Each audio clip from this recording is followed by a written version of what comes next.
ஸ்ரீவித்யோபாசனாசக்தம் ஸ்ரீவித்யாபீடபூஷணம் ஸ்ரீவித்யாபினவம் வந்தே ஸ்ரீகிருஷ்ணானந்த சத்குரு. குரு நேயர்கள் அனைவருக்கும் அன்பு வணக்கம். அன்பிற்குரியவர்களே, சனாதன தர்மம் என்கின்ற பொது தலைப்பிலே இன்றைக்கு நாம் உயிர்களிடத்தில் அன்பு வேண்டும் என்கின்ற தலைப்பிலே சிந்தனையை தொடர்கிறோம். நம்முடைய சமயம் சொல்லுவது, நம்முடைய சனாதன தர்மம் சொல்வது மனித நேயத்தை தாண்டிய விஷயங்கள். இப்பொழுது மனிதநேயமே பெரிதாக பேசப்பட்டு கொண்டு இருக்கிறது. ஆனால் மனிதநேயத்தை தாண்டி எவ்வாறு இந்த பிரபஞ்சம் முழுவதுமாக காதலிப்பது, இந்த பிரபஞ்சத்தில் இருக்கக்கூடிய ஒவ்வொரு பொருளின் மீதும் எவ்வாறு நேசம் வைப்பது, விலங்குகள், பறவைகள். ஸ்ரீராமன் சீதையை தொலைத்து விட்டு நடந்து வருகிறான். வழியிலே ஜடாயு குற்றுயிரும் குலையுயிருமாக கிடக்கிறார். அவர் தசரருடைய நண்பர். அவரை தன்னுடைய மடிமையிலே அமர்த்தி வைத்து கொண்டு தண்ணீர் கொடுத்து ஆசுவாசப்படுத்தி அவரிடத்தில் செய்திகளை கேட்க முயற்சி செய்கிறார்கள். அந்த ஜடாயுவும் மிகுந்த பிரியத்தோடு ராமன் கண்களையே பார்த்து கொண்டு அவருடைய மடியிலேயே தன்னுடைய உயிரை துறக்கிறார். ஜடாயு என்கின்ற பறவை இறந்து விட்டது என்று சொல்லி அப்படியே போட்டுவிட்டு போகவில்லை ஸ்ரீராமனும் லக்ஷ்மணனும். அவர்களுடைய துன்பம், அவர்களுடைய துயரம், அவர்களுடைய பரபரப்பு, சீதையை எங்கே போய் தேடப் போகிறோம் என்று சொல்லக்கூடிய மிகச் சிக்கலான சூழல், இவற்றையெல்லாம் ஒரு புறம் தள்ளி வைத்துவிட்டு இறந்து போன அந்த ஜடாயுவிற்காக தன்னுடைய கரங்களாலேயே ஸ்ரீ ராமச்சந்திரமூர்த்தி இறுதிச் சடங்குகளை செய்தார் என்று நமக்கு ராமாயணம் சொல்லித் தருகிறது.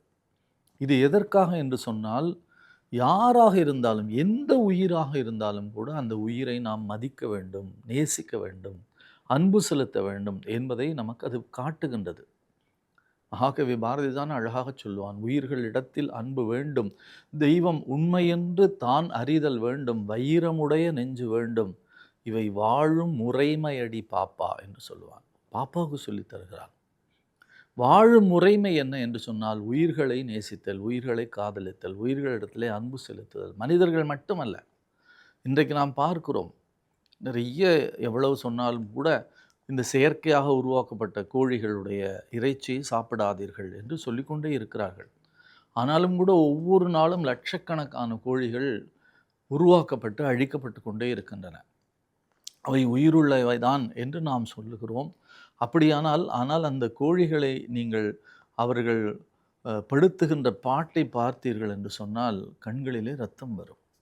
வாரியாசாமி இடத்துல போய் ஒருத்தர் கேட்டார், ஒருத்தர் சைவம் என்றால் என்ன, அசைவம் என்றால் என்ன, அது சைவமா அசைவமா என்று எப்படி புரிந்து கொள்வது என்று கேட்டார்.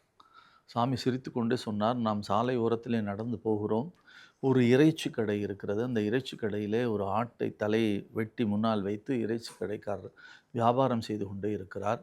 கடந்து போகிற மனிதன் கண்களிலே நீர் வந்தால் அவன் சைவம், அவன் நாக்கிலே நீர் வந்தால் அவன் அசைவம் என்று சொன்னார்.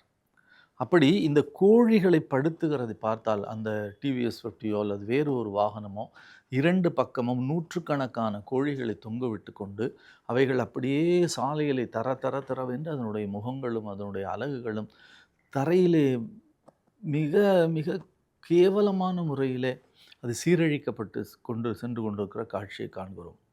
அதே போல் அதை பஸ்ஸிலே ஏற்றுகிற பொழுது நீங்கள் பார்த்தால் அந்த கால்களை பிடித்து அப்படியே தூக்கி வீசுவார்கள். அது உயிர் என்கின்ற, அது உயிரோடு இருப்பதனால்தான் நாம் வாங்குகிறோம், அதை உண்கிறோம், அவற்றையெல்லாம் புறந்தள்ளிவிட்டு. ஆனால் நம்முடைய சனாதன தர்மம் என்ன சொல்லுகிறது, எப்படி அன்பு செலுத்த வேண்டும், எப்படி அந்த உயிர்களிடத்திலே பிரியமாகவும் பாசமாகவும் இருக்க வேண்டும் என்பதை நாம் ஜடாயு எப்படி ராமச்சந்திரமூர்த்தி ஜடாயுவை அதனுடைய கடைசி காலத்திலே தன்னுடைய அன்பை செலுத்தினார் என்பதை நாம் பார்க்கிறோம். பாண்டிச்சேரியில் வெள்ளம், அந்த வெள்ளம் வடிந்து எல்லோரும் அந்த வெள்ளம் வடிந்த சோகத்தில் இருக்கிறார்கள். பல இடங்களிலே பல மனிதர்கள் விழுந்து கிடக்கிறார்கள். மகாகவி பாரதி தன்னுடைய நண்பர்கள் கூட்டத்தை கூட்டிக் கொண்டு மரங்களுக்கு இடையிலே சிக்கி இருக்கக்கூடிய பறவைகளையெல்லாம் ஒவ்வொன்றாக எடுத்து சேகரித்து அந்த பறவைகள், இறந்து போன பறவைகளெல்லாம் ஒரு இடத்திலே வைத்து அதற்கு இறுதிச் சடங்கு செய்தான் என்ற ஒரு செய்தி இருக்கிறது. இன்னொரு செய்தியும் சொல்லுவார்கள், அவன் சாப்பாட்டுக்கே கஷ்டப்பட்டான். அவன் குடும்பத்திலே வெறுமை என்பது தினசரி தாண்டவமாடிக்கொண்டே இருக்கிறது. இன்றைக்கு நமக்கு ஏசி ரூம் இருக்கிறது, குஷன் பெட்டில் இருக்கிறது, 3 நேரம் சாப்பாடு இருக்கிறது, வசதியான வாழ்க்கை இருக்கிறது, போவதற்கு வாகனம் இருக்கிறது. இவ்வளவு இருந்தும் கூட நாம் எல்லாம் எப்பொழுதும் முகத்தை தொங்க போட்டுக்கொண்டு ஏதோ இழந்தது போலவே திரிந்து கொண்டிருக்கிறோம். ஆனால் ஒரு வசதியும் இல்லை. ஏன் அடிப்படை சாப்பாட்டிற்கு வசதி இல்லை. நல்ல துணி இல்லை. ஒரு நல்ல வேஷ்டி கொடுத்தால் கூட அதை குடுகுடுப்புக்காரன் கையில் கொடுத்துவிட்டு ஒரு பழைய வேஷ்டியை கட்டிக்கொள்வார். அந்த சமயத்திலே தான் மகாகவி பாரதி பாடினான், எத்தனை கோடி இன்பம் வைத்தாய் இறைவா என்று பாடினான். அதுதான் அந்த சனாதனத்தினுடைய உச்சம். எல்லாவற்றையும் ஏற்றுக்கொண்டு மகிழ்ச்சியாக இருப்பது. கஷ்டப்பட்டு அவனுடைய மனைவி பக்கத்து வீட்டில் இருந்து அரிசி வாங்கி கொண்டு வந்து முறத்திலே வைத்துவிட்டு உள்ளே போய் பாத்திரத்தில் எடுத்து சமையலுக்கான வேலைகளை தொடங்குகிறாள் செல்லம்மா பாரதி. எங்கேயோ வெளியில் சென்று விட்டு வந்தவர் பார்க்கிறார், முறத்திலே அரிசி இருக்கிறது, அவன் வீட்டு முற்றத்திலே குருவிகள் இருக்கின்றன. இந்த முறத்திலே இருக்க அரிசியை எடுத்து அந்த குருவிகளுக்கெல்லாம் அனாயாசமாக அள்ளி தூவுகிறார்.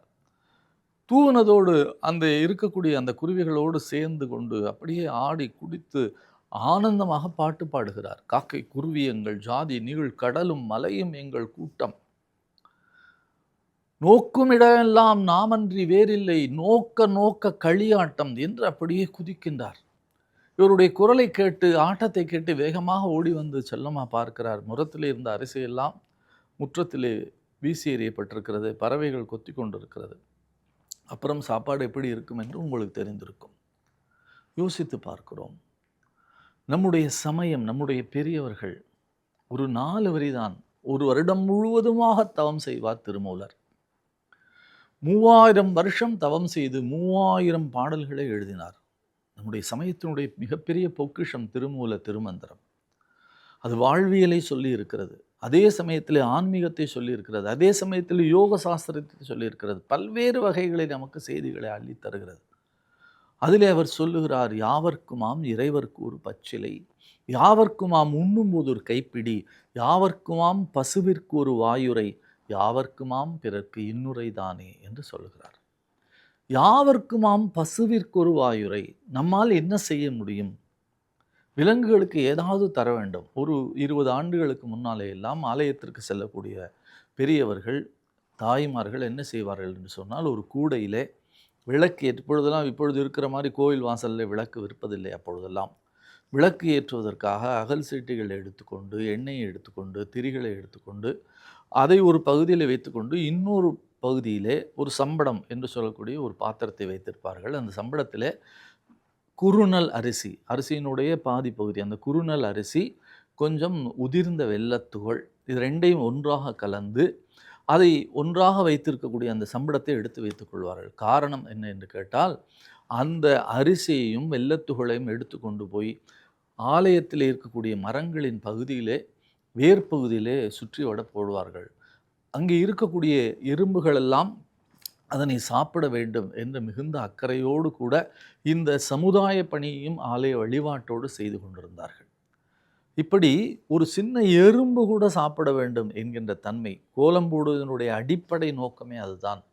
கோலத்தை இன்றைக்கு மாதிரி கல் மாப்பொடியிலே போடுவதில்லை, அரிசி மாப்பொடியிலே தான் கோலம் போட்டார்கள். அந்த கோலத்தை அங்கே போடுவதன் காரணமாக ஒன்று வீட்டு வாசலுக்கான அழகு, மற்றொன்று சிறிய எறும்புகள் போன்ற சிறிய அந்த விலங்குகளுக்கு கூட அது ஒரு உணவாக மாறிவிடுகிறது. இப்படி உயிர்களிடத்திலே நாம் செலுத்தக்கூடிய அன்பு இருக்கிறதே, மிக பிரம்மாண்டமான அந்த அன்பு. ஒரு மரத்தின் அருகிலே போய் நின்று கொண்டு நீங்கள் அந்த மரத்தை வாழ்க என்று சொன்னால் அந்த மரம் துளிர்த்து போகிறது என்று சொல்லுகிறார் ஜே கிருஷ்ணமூர்த்தி அவர்கள். மருதுபாண்டியர் காலத்திலே ஒரு பிரம்மாண்டமான தேரை செய்வதற்காக தொடங்கினார்கள். தேருக்காக இலுப்ப மரம் தேவைப்படுகிறது. பல இடங்களிலே சுற்றி பார்க்கிறார்கள். அவர்கள் கட்டுப்பாட்டில் இருக்கக்கூடிய கிராமத்திலே ஒரு அழகான 2 இலுப்ப மரங்கள் ஒன்றோடு ஒன்றாக இணைந்தபடி மிக நன்றாக இருந்தது. அதை போய் அந்த தேர் செய்யக்கூடிய தச்சர்கள் பார்த்துவிட்டு, இந்த இடத்திலே இந்த இலுப்ப மரம் இருக்கிறது, ஆனால் அவர்கள் தர மறுக்கிறார்கள் என்று சொல்கிறார்கள். மந்திரியை அனுப்பினார்கள், சேவகர்களை அனுப்பினார்கள், யார் அனுப்பினாலும் அவர்கள் முடியாது, தர முடியாது, ராஜாவுக்காக தர முடியாது என்றார்கள். மருதுபாண்டியர்களே வந்தார்கள், எங்களுக்கு தேர் செய்வதற்காக இந்த மரம் தேவைப்படுகிறது, நீங்கள் தர வேண்டும் என்று கேட்டார்கள். அவர்கள் மன்னர் காலிலே விழுந்து கண்ணீர் விட்டபடி சொன்னார்கள், இந்த மரத்தை நாங்கள் பெரிய மருது, சின்ன மருது என்று பெயரிட்டு அழைக்கிறோம். ஆகையினாலே மகாராஜாவே வந்து கேட்டாலும் நீங்களே நேரே வந்து பெரிய மருதுவாக, சின்ன மருதுவாக நிற்கிற சூழலிலே கூட இந்த மரத்தை, உங்கள் பெயர் வைத்த மரத்தை நாங்கள் விட்டுத்தர மாட்டோம் என்று சொன்னால் அவர்கள் மரத்தை எப்படி காதலித்தார்கள் என்பதை நாம் பார்க்கிறோம். உயிர்கள் என்று சொன்னால் மரம், செடி, கொடி, விலங்குகள், பறவைகள் என்று எல்லாவற்றின் மேலும் நீங்கள் அன்பு செலுத்துங்கள், அன்பு செலுத்துவோம் என்பதுதான் நம்முடைய சனாதன தர்மம். அன்பை விதைப்போம், அன்பையே அறுவடை செய்வோம். அன்பால் இந்த உலகம் வாழட்டும். நன்றி, வணக்கம்.